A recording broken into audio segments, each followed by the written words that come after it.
नमस्कार। आज हम लोग हिंदी व्याकरण में अलंकार के बारे में अध्ययन करेंगे। यह अलंकार क्या होता है, क्योंकि हम लोग जानते हैं कि यह परीक्षाओं में बहुत ही महत्वपूर्ण रोल अदा करता है। तो आइए देखते हैं अलंकार क्या है, अलंकार कहते किसे हैं, अलंकार होता क्या है, पर ये जान लें। कहते हैं अलंकार का शाब्दिक अर्थ होता है अलंकित करने वाला, अर्थात अलंकरोति इति अलंकारः, जो विभूषित करता है वही क्या कहता है, अलंकार कहलाता है। अलंकरोति इति अलंकारः अर्थात जो विभूषित करता है उसे हम लोग अलंकार कहते हैं। अलंकार की एक दूसरी परिभाषा दी गई है, काव्य की शोभा। यहाँ मैंने काव्य की बात किया है, वह काव्य कविता के रूप में होता है, गद्य के रूप में हो सकता है।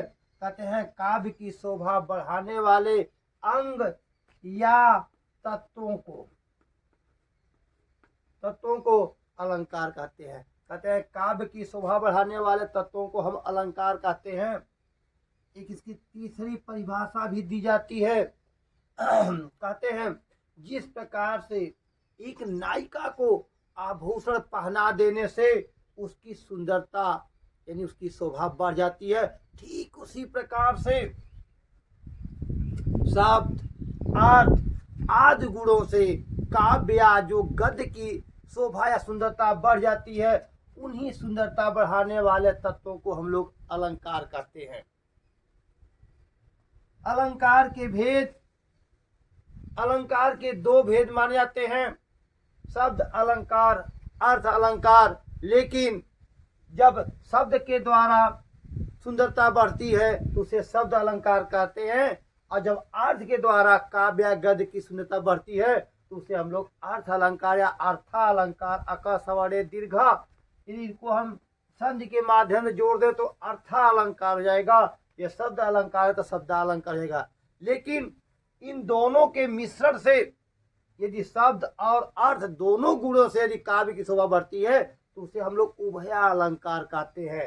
यानी अलंकार की जहां तक दो भेद की बात की गई थी, लेकिन जब यहाँ दोनों से बात बढ़ जाती है, सुंदरता बढ़ जाती है, शब्द और अर्थ दोनों से सुंदरता बढ़ती है तो उसे हम लोग उभया अलंकार कहते हैं। उभय का मतलब होता है दोनों, अर्थात अलंकार के तो तीन भेद दिखाई देने लगते हैं, शब्द अलंकार, अर्थ अलंकार और उभय अलंकार। लेकिन मुख्यतः दो ही रूप को मानकर चलते हैं, शब्द अलंकार और अर्थ अलंकार। शब्द अलंकार किसे कहते हैं? कहते हैं जब शब्द के माध्यम से काव्य की शोभा बढ़ती है तो उसे हम लोग शब्द अलंकार कहते हैं, और अर्थ के माध्यम से जब काव्य की शोभा बढ़ती है तो उसे हम लोग अर्थ अलंकार कहते हैं, अर्था अलंकार कहते हैं। शब्द अलंकार के भेद, शब्द अलंकार के तीन भेद माने जाते हैं। इसके तीन भेद हैं, और वो तीन भेद में नंबर एक होता है अनुप्रास अलंकार, अनुप्रास अलंकार, और दूसरा होता है एमक अलंकार। नंबर एक है या नंबर दो है एमक अलंकार, एमक अलंकार। और तीसरा जो हमारा अलंकार होता है वह होता है श्लेष, श्लेष अलंकार, जिसको श्लेषा अलंकार यदि हम अका सवारे दीर्घा दीर्घ संधि माध्यम से जोड़ दें तो इसको श्लेषा अलंकार या श्लेष अलंकार के नाम से जानेंगे। अनुप्रास अलंकार, एमक अलंकार और श्लेष अलंकार ये शब्द अलंकार, शब्द अलंकार के भेद माने गए हैं। अब इसको क्रमशः हम लोग पढ़ेंगे। अनुप्रास अलंकार किसे कहते हैं, इसको पहचानने के क्या तरीके होते हैं, यह अनुप्रास अलंकार कितने प्रकार का होता है, तो आइए देखते हैं इसको। अनुप्रास अलंकार कहते हैं जहाँ किसी वर्ण या अक्षर की अनेक बार या क्रम से आवृत्त हो वहाँ अनुप्रास अलंकार होता है। उदाहरण रूप से देखते हैं, जैसे उदाहरण हमने पढ़ा उदाहरण लिया है। नंबर एक, तरन तनुजा तट तमाल तउल बहुछाए। यहाँ पर देख रहे हैं उदाहरण नंबर एक में जो है, और दूसरा उदाहरण देख लीजिए। भूरी भूरी भेद भाव भूमि से भगा दिया। अब तीसरा उदाहरण हमने लिया है, पूत सपूत तो का धन संचय, पूत कपूत तो का धन संचय। यहाँ पर उदाहरण नंबर 1 में देखिए, त वर्ण की आवृत्ति। उदाहरण नंबर 1 में हम देख रहे हैं त वर्ण की आवृत्ति, त वर्ण की आवृत्ति बार बार की जा रही है। और उदाहरण नंबर 2 में हम देख रहे हैं कि इसमें भ भ भ भ भ बार बार जो है भ वर्ण या अक्षर जो है आया हुआ है। उदाहरण नंबर 2 में भ की आवृत्ति की जा रही है।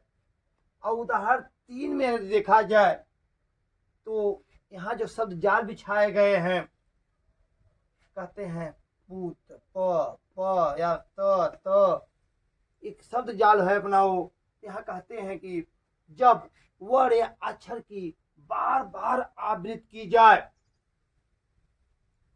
अनुप्रास का अर्थ ही होता है बार बार, बार बार। इसका अर्थ ही है बार बार। क्या बार बार? कहते हैं अक्षर यदि बार बार आए, वर्ण बार बार आए और वह एक क्रम में हो, तो वही क्या होता है? हमारा अनुप्रास अलंकार होता है। उदाहरण हमने देख लिया। अब अनुप्रास अलंकार के कितने भेद होते हैं? कहा जाता है अनुप्रास अलंकार के, अनुप्रास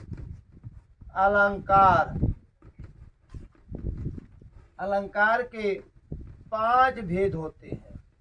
कितने भेद होते हैं? या 5 भेद माना गया है। 5 भेद होते हैं। नंबर एक 6 अनुप्रास। अब इसको जोड़ देंगे तो 6 का अनुप्रास।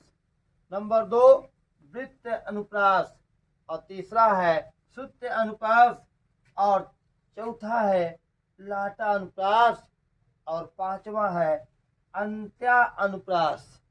ये 5 हमारे अलंकार अनुप्रास अलंकार हो गए। अब इनके बारे में भी आगे हम क्रमशः अध्ययन करेंगे।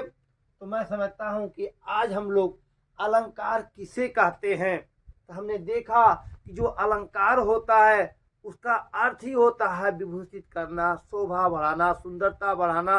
और वह सुंदरता, वह विभूषण किससे होगा? कहें शब्दों के माध्यम से होगा, अर्थों के माध्यम से होगा, दोनों के से मिलकर होगा। तो हम अंत में यही कह सकते हैं कि जहाँ शब्द, अर्थ आदि गुणों से काव्य की शोभा बढ़ जाती है, उसी को अलंकार कहते हैं।